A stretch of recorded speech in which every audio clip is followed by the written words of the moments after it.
Morning, marami ka morning. nang ma-attract na baby boys dyan. So, nandito ako ngayon sa office. Kaya, akala ko lang dito si ma'am. Wala pa, sa bahay.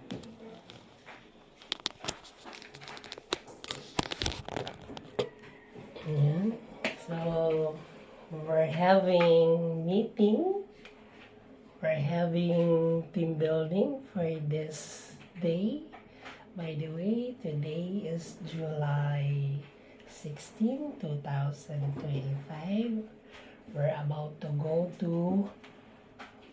Antipolo ba tayo? Tama ba? Muntal. Montalban. So, yun. At the same time, naka-outfit ang lola mo ng for outing kasi we're going to swim at the same time. So, sana okay lang yung outfit ko. Yan mga amigos, amigas. How do I look for now? I decided, to cut my hair just for a change.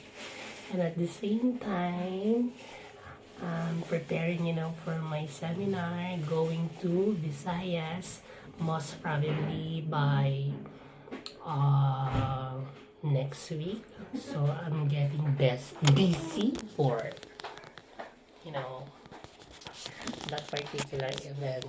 So I'll be back on Manila on August.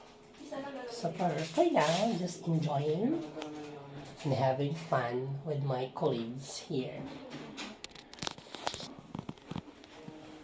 Hi guys, ito para upuan ni Madam, makikiupo muna tayo.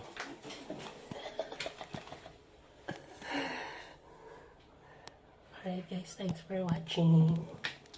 God bless us all.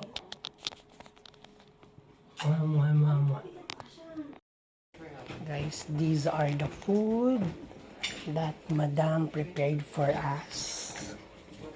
This is it.